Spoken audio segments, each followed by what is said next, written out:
নমস্কার বন্ধুরা, রয়্যাল কিচেনে আরেকটি রেসিপিতে আপনাদের সবাইকে স্বাগতম। আজকের রেসিপি হলো ফুলকো নরম লুচি। লুচি বাঙালির প্রতিদিনের নাস্তা ছাড়াও বিভিন্ন উৎসব যেমন জামাই ষষ্ঠী এবং বিশেষ অনুষ্ঠানে একটি গুরুত্বপূর্ণ খাবার।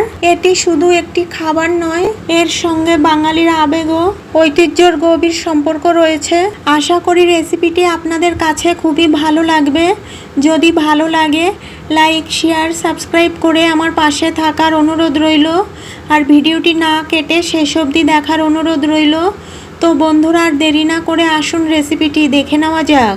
এখানে নিয়েছি 1 কাপ ময়দা, পরিমাণে 250 গ্রাম মতো আছে। এই পাত্রের মধ্যে দিয়ে দেব স্বাদ মতো নুন, আর দেব 2 চামচ মতো সাদা তেল। নুন আর তেল দিয়ে ময়দাটা শুকনো অবস্থায় ভালো করে মিক্স করে নিতে হবে।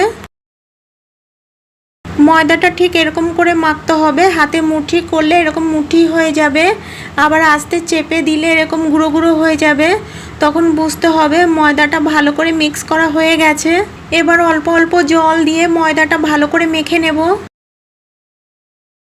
ময়দাটা ঠিক এরকম করে মেখে নিতে হবে, খুব শক্তও হবে না আবার খুব নরমও হবে না। এবার ডোটা 20 মিনিট মতো ঢাকা দিয়ে রেখে দেব। গ্যাসে কড়াই বসিয়ে এর মধ্যে দিয়ে দেব রিফাইন তেল। তেল দিয়ে গ্যাস লোতে করে দিয়েছি। তেল গরম হতে হতে লুচিটা বেলে নেব। আর এদিকে 20 মিনিট পর ঢাকাটা তুলে ডোটা একটু মেখে নেব।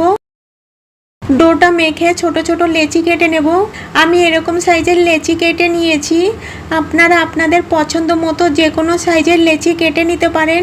এবার লুচি বেলার আগে বেলনি চাকিতে একটু তেল লাগিয়ে নেব। এবার একটা ডো নিয়ে হাতে করে সামান্য একটু তেল দিয়ে এইভাবে পাতলা করে বেলে নেব। লুচিটা এমনভাবে বেলতে হবে লুচির চারিদিকে হালকা মোটা আর মাঝখানে পাতলা থাকবে, তাহলে ভাজার সময় লুচিগুলো সুন্দরভাবে ফুলে যাবে। এই রকম একইভাবে সবকটা লুচি একবারে বেলে নেব। সবকটা লুচি বেলে নিয়েছি, এবার ভাজতে চলে যাব। আর এদিকে তেলটাও গরম হয়ে গেছে। এবার গ্যাস মিডিয়ামে করে দিয়ে একটা লুচি এই তেলের মধ্যে দিয়ে দেব। গ্যাস বাড়িয়ে লুচি ভাজা যাবে না, তাহলে লুচি পুড়ে শক্ত হয়ে যাবে। লুচির উপরে এইভাবে তেল দিলে লুচিটা সুন্দরভাবে ফুলে যায়। তেল গরম করে নিয়ে গ্যাস মিডিয়াম টু লোতে করে দিয়ে তারপরে লুচি ভাজতে হবে। কত সুন্দরভাবে লুচিটা ফুলে গেছে। এবার তেল ছেঁকে তুলে নেব। একইভাবে বাকি সবকটা লুচিও ভেজে নেব। এই লুচি চানা মশলা, পনিরের সবজি, আলুর দম এবং ডাল দিয়েও পরিবেশন করতে পারেন।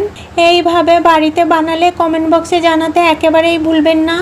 আর পাশে থাকা বেল আইকনটি ক্লিক করে রাখবেন, এতে করে যখনই কোনো নতুন ভিডিও আপলোড দেব সর্বপ্রথম আপনার মোবাইলে পৌঁছে যাবে।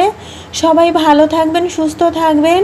আর আমার এই ভিডিওটা শেষ অবধি দেখার জন্য আপনাদেরকে অনেক অনেক ধন্যবাদ।